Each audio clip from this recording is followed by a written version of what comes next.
start and those don't, let's go with mine. Good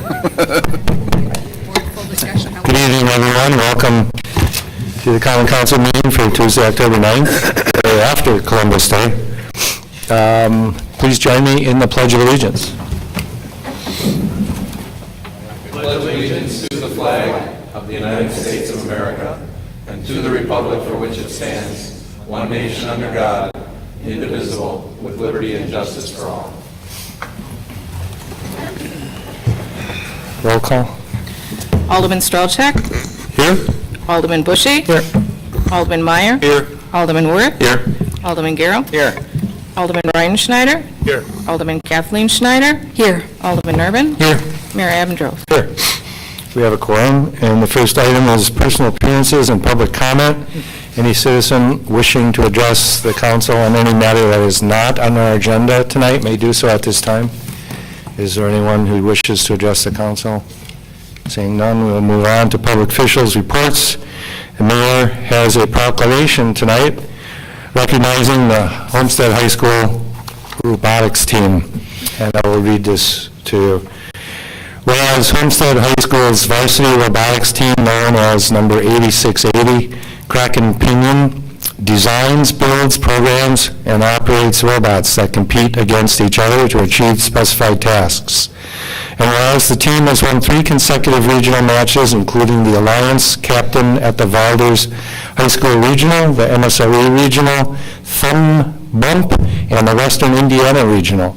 And whereas the team won their 4th title as Alliance Captain in February 2018 at the Wisconsin State Competition to qualify for the North Super Regionals, and whereas the North Super Regionals included the 72 best teams from 11 surrounding states, and Kraken Pinion was on the winning alliance, advancing to the World Championships. And whereas the robotics team competed in the 2017-2018 season of First Tech Challenge, along with 6,013 teams competing from all over the world.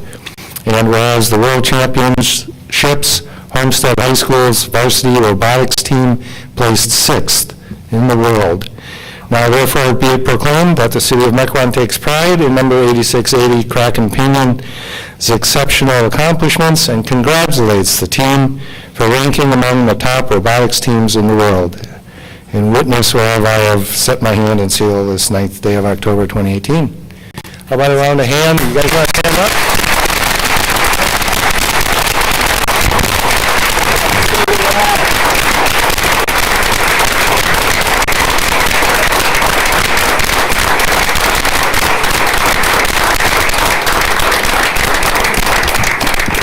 Go Highlanders! I'm in charge. Okay. I don't know if I want to ask what's a Kraken Pinion, but We're going to get to the picture. It's a great really the guy in the back of the thing there. Might have gotten 6th in the competition, but I got It's Kraken. I didn't even know. Dude, I want a jacket. And there was like Kraken, like cracking without a G, you know. rack and pinion steering. It's impossible. It's a play on rack and pinion. Yeah, okay. How do you get a hoodie? Kraken's a very good dark rum.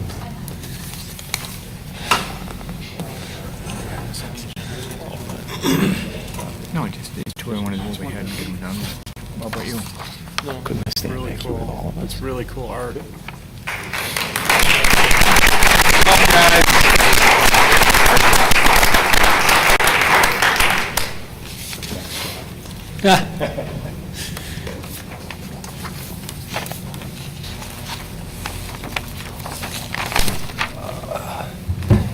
My old neighbor.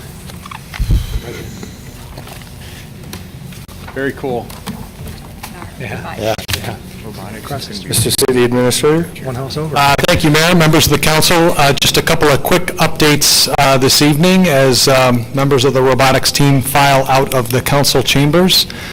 Just a reminder, we have a meeting of the Appropriations Committee scheduled for next Wednesday evening at 6 p.m. here in the council chambers. That is where the Common Council will serve as the Appropriations Committee and consider the draft budget that staff has proposed for fiscal year 2019, which begins on January 1st of 2019 Obviously, that's a public meeting, and any and all residents and other interested parties are invited to attend. Secondly, we've got an appliance and events recycling collection event scheduled coming up on Saturday, October 20th. This will be taking place at the Public Works facility at 10800 North Industrial Drive, just south of Mequon Road.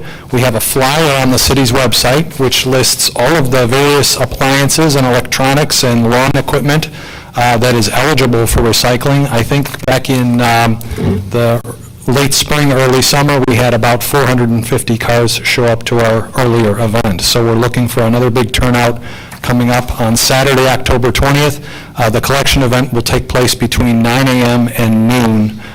No pre-registration is necessary. Come one, come all. And lastly, it's October, so trick-or-treat time is also around the corner. This year, trick-or-treat hours are officially scheduled between 4 and 7 p.m. on Sunday, October 28th. Granted, there are many homeowners associations and subdivisions within Mequon that may have their own separate trick-or-treat hours, which may land on the 31st of October, and residents are encouraged to check with their homeowners associations if they have other hours. But citywide, officially, trick-or-treat will be on Sunday, October 28th, again, between 4 and 7 p.m. Thank you. Moving on to our consent agenda. It's quite a big consent agenda, so bear with me. It includes the Common Council minutes of September, Architectural Review Board minutes of August, Board of Police and Fire Commission minutes of June, July, and August. They had a lot of meetings. Economic Development Board meeting minutes of August, Festivals Committee minutes of August, Finance Personnel Committee minutes of August, Joint Mequon, Deansville Bike and Pedestrian Way Commission minutes of August, Park and Open Space Board minutes of June, July, and August, Public Welfare Committee minutes of August, Public Works Committee minutes of June and August, Sewer Utility District Commission minutes of June, and some resolutions. Resolution 3560, authorizing final plat approval for a 6-lot single-family subdivision located at 2100 Ranch Road. This was recommended by the Planning Commission in September. Resolution 3561, authorizing final plat approval for a 17-lot single-family subdivision for the third and final phase of the enclave at Mequon Preserve, the neighborhood located at 10729 to 10839 North Wauwatosa Road, recommended by the Planning Commission in September.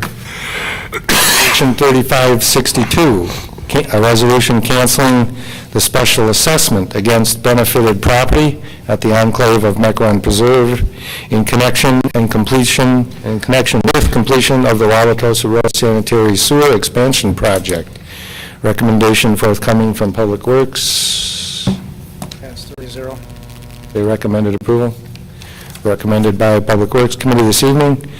And Resolution 3563, a companion resolution levying reallocated special assessments against benefited property, the enclave at Mequon Preserve, in connection with completion of the Wauwatosa Road Sanitary Sewer Expansion Project, also recommended by Public Works Committee this evening. We also have first readings of ordinances. These ordinances will not be acted upon this evening. Ordinance 1528, amending Chapter 14 in business regarding gun range premise licensing. This was recommended by the Finance Personnel Committee this evening. This is a first reading. I'd like to make a motion. I'd like to make a motion to suspend the rules and take it up now. I'll second that motion. Okay. Motion to suspend the rules. Call the roll. Alderman Bushy? Aye. Alderman Meyer? Aye. Alderman Worth? Aye. Alderman Gero? Aye. Alderman Brian Schneider? Aye. Alderman Kathleen Schneider? Aye. Alderman Nervin? Aye. Alderman Strolchak? Aye.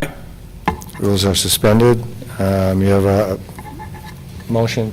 Motion to approve? Second? Motion and a second to approve ordinance 1529. 8. Any discussion? It's 8. 28, 1528. At least it says on my agenda. Oh, sorry, 1528. You are correct. Any discussion?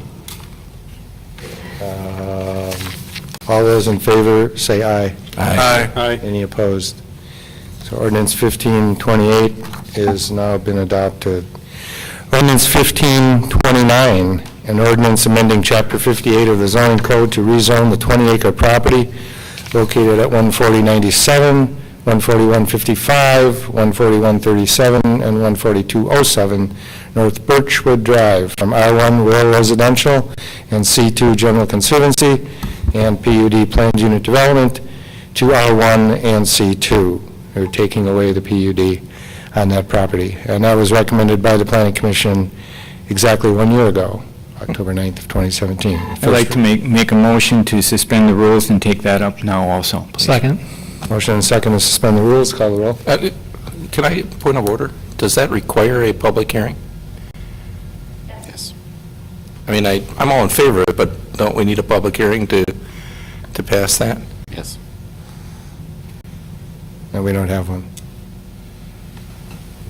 Oh, there's a, It's a year old. I mean, I don't think we can suspend the rules.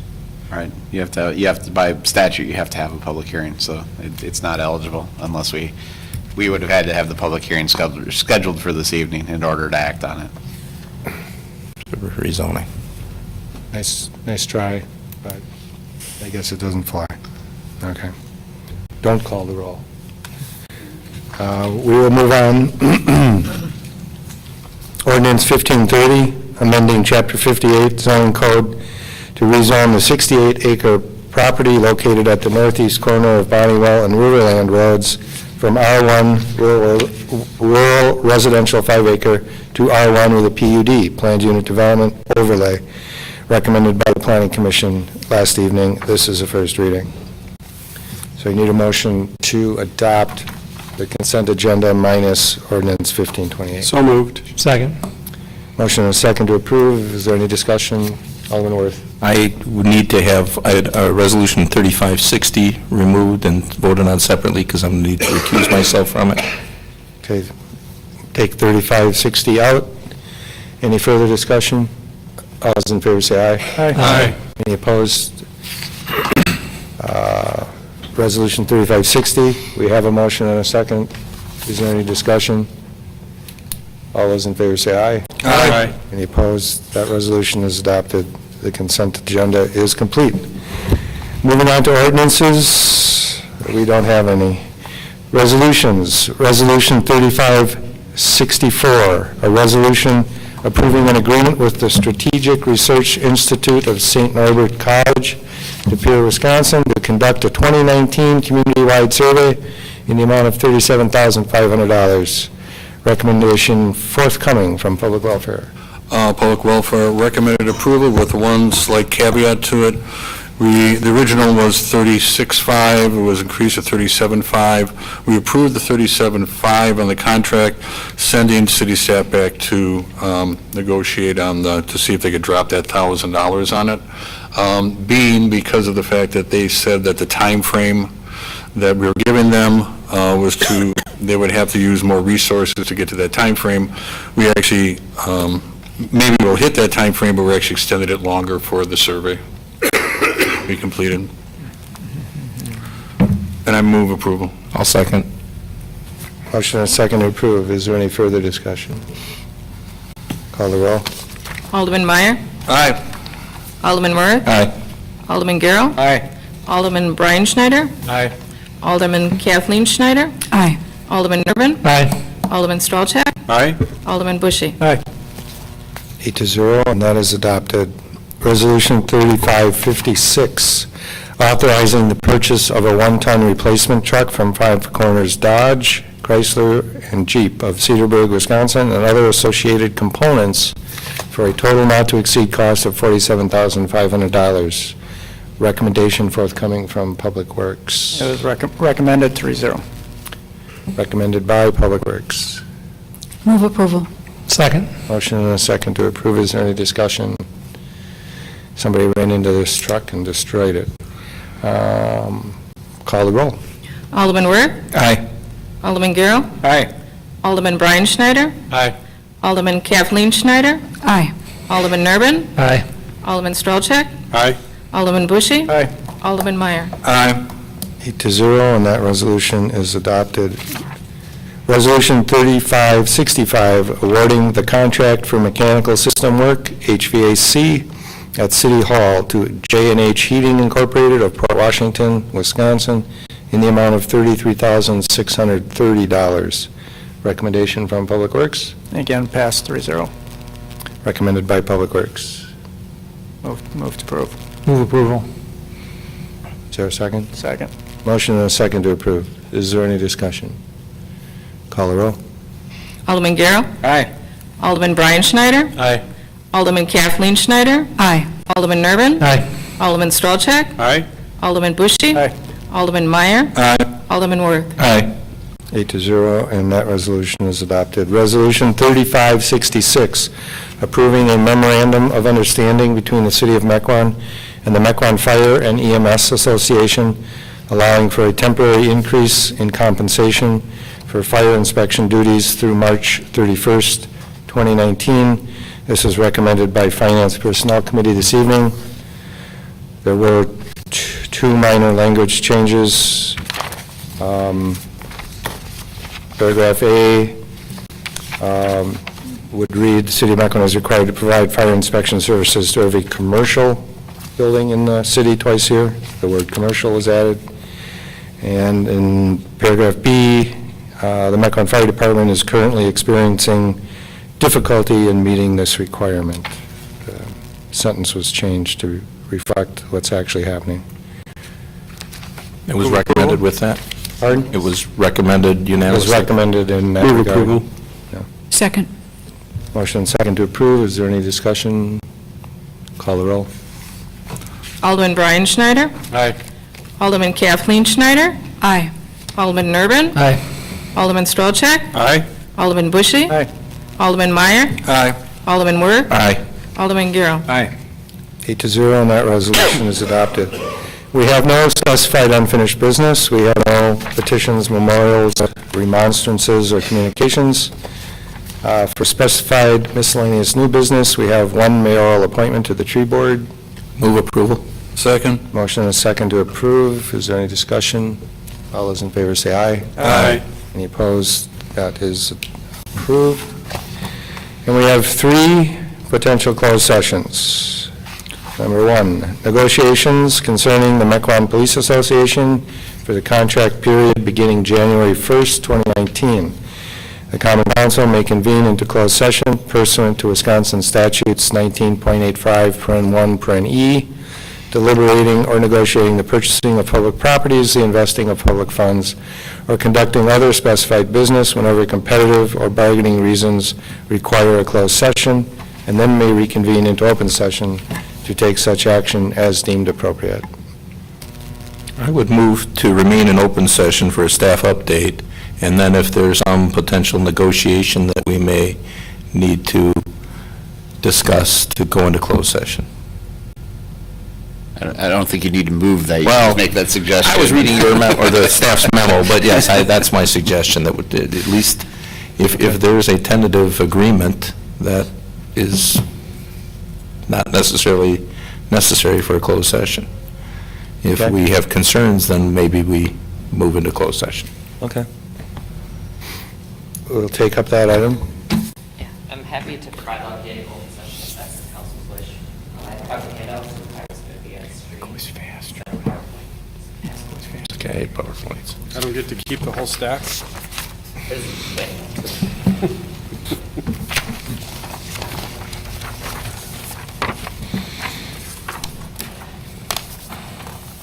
Alrighty, so in September, the city held negotiations with the Mequon Police Association to establish a successor agreement to the current contract that ends the end of this calendar year. And the document I handed out to you lists where the association started in negotiations, where the city started negotiations, and where we ultimately ended. The association had originally requested a 2-year contract, and that's something we are agreeable with as well. And they had requested a 3.25 cost living adjustment each year. And on top of that, there's some other proposals which included increasing a lump sum that's paid to all union members each year for years of service after 2 years are completed. So currently, we pay each union member $30 in the end of the year for each year of service completed after 2 years, up to 3 years. They wanted that to go up to $50. Their third item was they wanted to adjust how we compensate employees for unused sick days over their accrued bank maximum. So currently, they can have up to 180 days in their sick leave bank, and anything outside of that, they get $20 per day. So it's an incentive for them. If they're not going to use sick time, they still can get some monetary reward for it. And they wanted that from $20 per day to straight time pay for a full day's work that wasn't used. And their last request was to allow retirees who have accumulated sick leave to choose how they divvy up that sick time benefit to retirement benefit. So currently, if you retire with time in your sick bank, you can have that translate into additional health insurance coverage for X amount of months, up to 18 months, or you can have a cash payment in lieu of the benefit. And they wanted to allow a retiree to say, oh, I want some here and some there, so a little bit of both options. And they also wanted to increase how much we paid out to them. So that's where they started. That proposal was much higher than economically feasible. And we countered with our proposal, which was a 2-year contract up to 3 years, and going to give them an increase anywhere from 2 to 2.5%. And then we had some other points we tried to also address through negotiations, which included some compliance with recent Supreme Court rulings for union dues deductions, for instance, and then also retirement benefit and how the cash in lieu payment is made. There's IRS regulations changes that we just needed to comply with. Same monetary result, no economic impact, just doing it in a new way. And then we also tried to instill a physical fitness program with the association as well as part of our proposal, and also incorporate additional steps into the salary range and incorporate language allowed probation employees to use city vehicles for training, which is what we do with regular employees. After 2 days of negotiations, we settled on a contract, the 2-year contract, a 2.5% increase, which aligns with our range that we had wanted. And we got agreements on the legal language changes we needed for the union due deductions and the retirement benefit payout. And they agreed to incorporating the probationary employee use of city vehicles for training. So that's generally where we came to. Looking externally, there are comparables who achieved 2.5%, so we're not in the far extreme high end, nor in the very low end. There are some people who achieved 2% adjustments for wages. So we're roughly within the range for both years. So that was probably a lot. Any questions? Alderman Worth? Can you give us an idea of why they would be opposed to a voluntary fitness program that gave them a bonus if they achieved it? Sure. So this was an interesting conversation. We actually tried to get the same program instilled in the current contract, and previously they told us that they were afraid that at some point we would remove the voluntary language and make it mandatory. And that's why they didn't want it in their current contract. This time around, they were more of the mind that it wasn't appropriate to be in there, and they would be in agreement if we rolled this out to all city staff instead of just them. They weren't opposed, but didn't want it in their contract. Would we have to have it in the contract to No. have such a program? I haven't, I guess, had that conversation with others within the city to see if we could still roll out the program. It could be an option. Okay, thank you. Anyone else? So, following Assistant Administrator Shinneman's very thorough explanation of the proposed terms for the contract, the plan is to bring the collective bargaining agreement to the council at their November meeting, following the union's ratification of the tentative agreement later this month. So, if there are no further questions, you'll see this on your agenda in 5 weeks. Okay. The second item for potential closed session, Police Department staffing. The Common Council may enter closed session pursuant to Wisconsin statutes 19.85(1)(c) for the purpose of considering employment, promotion, compensation, or performance evaluation data of any public employee over which the governmental body has jurisdiction or exercises responsibility, and/or Wisconsin statute 19.85(1)(f) for the purpose of considering financial, medical, social, or personal histories of disciplinary data of specific persons, preliminary consideration of specific personnel problems, or the investigation of charges against specific persons, except where paragraph B applies, which, if discussed in public, would be likely to have a substantial adverse effect upon the reputation of any person referred to in such histories or data, or involved in such problems or investigations, and may then reconvene into open session to take such action as deemed appropriate. I'd move to go into closed session on that item. Motion and second to go into closed session. Call the roll. Alderman Kathleen Schneider? Aye. Alderman Nerman? Aye. Alderman Strolchek? Aye. Alderman Bushy? Aye. Alderman Meyer? Aye. Alderman Worth? Aye. Alderman Gale? Aye. Alderman Brian Schneider? Aye. It's 8-0. And then the third item for consideration of closed session is quarterly personnel evaluation of the city administrator.